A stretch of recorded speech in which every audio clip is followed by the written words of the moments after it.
নমস্কাৰ। আজি আপোনালোকৰ সৈতে মই শেহতীয়াকৈ পঢ়া এখন কবিতা পুথিৰ বিষয়ে দুআষাৰ কথা পাতিব বিচাৰিছোঁ। কবিতা পুথিখন হৈছে কবি প্ৰাঞ্জল জ্যোতি দত্তৰ যেন সৰি পৰা এটি মেপলৰ পাত। কবিতা পুথিখনৰ শীৰ্ষকটোত চকু থাপোঁতে আমাৰ মনলৈ এনেকুৱা এটা ধাৰণা আহিব বিচাৰে যে কবিতাৰ ভিতৰত যিবোৰ কবিতা সন্নিৱিষ্ট হৈছে সেইবিলাকত চাগৈ ৰোমান্টিক অভিব্যঞ্জনাৰ আৱেগটোৱেই বেছি থাকিব, কিন্তু আচলতে তেনে নহয়। গোটেই কবিতা পুথিখনে যিখিনি কবিতা সামৰি লৈছে সেই কবিতাবিলাকৰ মাজত সততে আমি উপলব্ধি কৰোঁ আধুনিকতাত স্থায়ী হোৱা কেতবোৰ প্ৰৱণতা আৰু সেইবোৰক অতিক্ৰমী আধুনিকোত্তৰ চিন্তা চৰ্চা। অৰ্থাৎ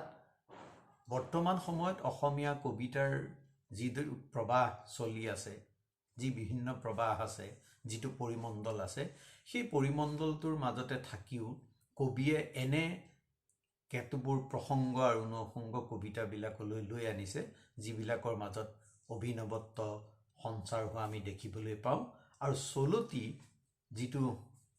একঘেয়ামি বা যিটো ক্লিচে আছে সেইটো ভঙাৰো এটা প্ৰয়াস আমি কবিতাবিলাকৰ মাজত দেখিবলৈ পাম। এই কবিতা পুথিখন প্ৰকাশৰ পূৰ্বে প্ৰাঞ্জল জ্যোতি দত্তই আৰু এখন কবিতা পুথি প্ৰকাশ কৰিছিল। সেই কবিতা পুথিখনৰ নাম আছিল তোমাৰ বাটত তুমি অকলশৰীয়া।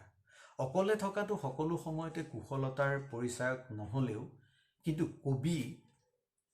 যিটো বাট লৈছিলে সেই বাটটোত যেন অকলশৰীয়া হ'বলৈ এটা প্ৰৱণতা তেওঁৰ ভিতৰত আছিল। তাৰ অৰ্থ এইটো নহয় যে বাকী কবিসকলৰ সৈতে তেওঁ বাকী কবিসকলৰ যিটো সংগ সেইটো নিবিচাৰিব, সংগতে থাকিব, সেই পৰিমণ্ডলৰ মাজতে থাকিব, কিন্তু চিন্তা চৰ্চাৰ মাজত কবিয়ে যিটো পথৰ অনুসন্ধান কৰিব বিচাৰিব সেইটো তেওঁৰ একক হ'ব। আৰু তেনে প্ৰচেষ্টাৰ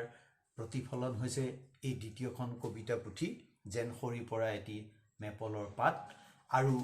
এই কবিতাখিনিৰ মাজত তেওঁৰ যিটো প্ৰচেষ্টা সেই প্ৰচেষ্টাটোৰ কিছু সফলতা আমি দেখিবলৈ পাওঁ।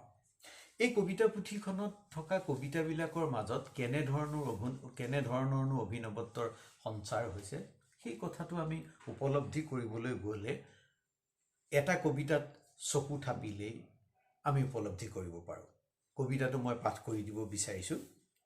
কবিতাটোৰ শীৰ্ষক হৈছে ৰাসায়নিক ঈশ্বৰ। ক্ৰাইমিয়াৰ পৰা আমষ্টাৰডামলৈ পঘা ছিগা ইউৰেনিয়ামৰ দৈত্য, কবৰত শুই থকা মৃত্যুক খান্দি উলিয়াই আনোতে অপেনহেইমাৰ তোমাৰোতো কঁপি উঠিছিল দুইখন হাত। কাল অস্মি লোকক্ষয় কৃত প্ৰবৃদ্ধ, গীতাৰ এচমকা পোহৰ হৈ মানহাটানৰ পৰা তুমি এইটো কৈছিলা থোকাথুকি মাতেৰে, এয়া মই হৈ উঠিছোঁ জগত সংহাৰী কাল। কোৱা অপেনহেইমাৰ, এই মাটিৰ শিপা খামুচি কোনহতে মই বিভোৰ হওঁ বুদ্ধৰ হাঁহি, বৰ অশ্লীল এই পদ্য। আমি সকলোৱে এটম বোমাৰ জন্ম বৃত্তান্ত জানো, হিৰোশ্বিমা নাগাচাকিত সেই বোমাই ঘটোৱা সংহাৰ লীলাও জানো। আৰু শেহতীয়াকৈ যদি আমি লক্ষ্য কৰোঁ তেতিয়াহ'লে দেখিম পৃথিৱীত এতিয়া যিমানবোৰ শক্তিধৰ দেশ আছে সকলো শক্তিধৰ দেশেই পাৰমাণৱিক শক্তিক এনেধৰণে কুক্ষিগত কৰি থৈছে যে যাৰ যদি কিবা কাৰণত ভুল বা ধ্বংসকামী প্ৰয়োগ হ'বলৈ হয় তেতিয়াহ'লে পৃথিৱীখন আৰু বাচি নাথাকিব। আইনষ্টাইনে কোৱা বুলি যিষাৰ আপ্তবাক্য প্ৰচলিত হৈ আছে সেইষাৰো আমি চাগৈ প্ৰায়বিলাকেই জানো। তেওঁ যিটো কথা কৈছিল যে তৃতীয় বিশ্বযুদ্ধত কি অস্ত্ৰ শস্ত্ৰ ব্যৱহাৰ কৰা হ'ব মই নাজানো, কিন্তু চতুৰ্থ বিশ্বযুদ্ধখন হ'ব লাঠি আৰু শিলগুটিৰে। অৰ্থাৎ কাইলৈ যদি কোনোবাই পাৰমাণৱিক শক্তিক ব্যৱহাৰ কৰে তেতিয়াহ'লে হয়তো পৃথিৱীখন বাচি নাথাকিব। এই যে পৃথিৱীখন বাচি থকা আৰু নথকা এই ধাৰণাটো আধ্যাত্মিকতা আৰু পৌৰাণিক যিবোৰ কাহিনী সেইবিলাকৰ জৰিয়তে আমি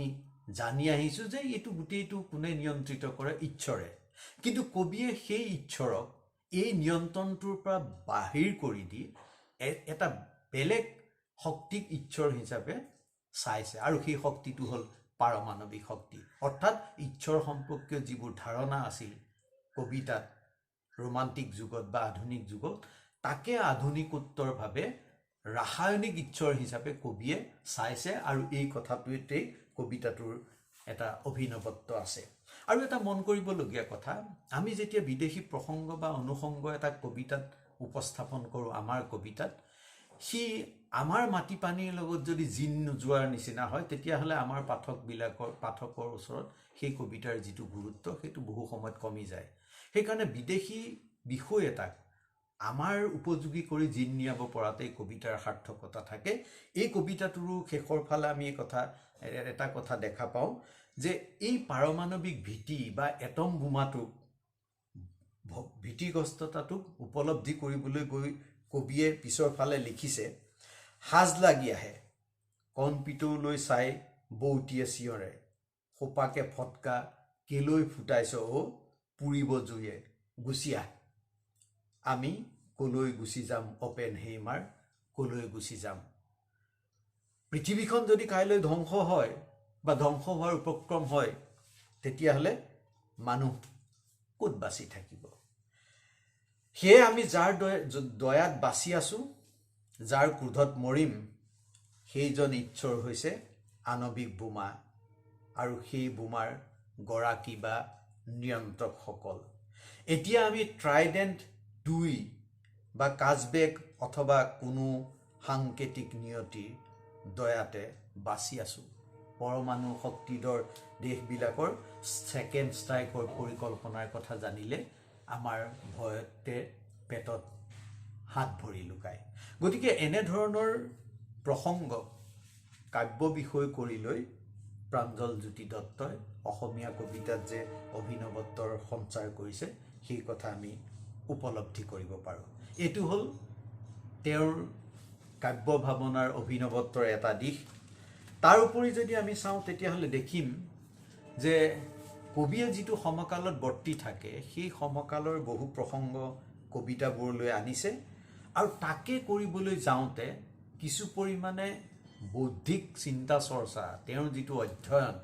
বা বিভিন্ন সময়ত পৃথিৱীৰ বিভিন্ন ঠাইলৈ কৰা পৰিভ্ৰমণ সেইবিলাককো তেওঁ ইয়াত জিন নিয়াবৰ কাৰণে যত্ন কৰিছে মই আপোনালোকক প্ৰাঞ্জল জ্যোতি দত্তৰ এই কবিতা পুথিখনৰ পৰা মাত্ৰ এটা কবিতাৰ বিষয়ে দুআষাৰ কৈ তেওঁৰ কবিতাৰ অভিনৱত্বৰ কথা ক'লোঁ আৰু বাকী কবিতাবিলাকৰ মাজতো আপোনালোকে কিছু নতুনত্ব পাব আৰু সেই নতুনত্বখিনি উপলব্ধি কৰিবৰ কাৰণে আপোনালোকে কবিতা পুথিখন পঢ়ি চাব পাৰে কবিতা পুথিখন প্ৰকাশকাল হৈছে এই 2022 চনৰ নৱেম্বৰ মাহ প্ৰকাশ কৰিছে পূৰ্বায়নে আৰু কবিতা পুথিখনৰ মূল্য হৈছে 150 টকা গতিকে মই নিজেতো কবিতা পুথিখন পঢ়ি যথেষ্ট ভাল পালোঁ অসমীয়া কবিতাৰ সাম্প্ৰতিক সময়ৰ যিবিলাক ধাৰা আছে তাৰ মাজত এই কবিতা পুথিখনে কিছু নতুনত্বৰ সঞ্চাৰ কৰাৰ কথা মই আপোনালোকক কৈছোৱেই গতিকে আহক কবিতা পঢ়োঁ আৰু কবিতাৰ বিষয়ে কথা পাতোঁ ধন্যবাদ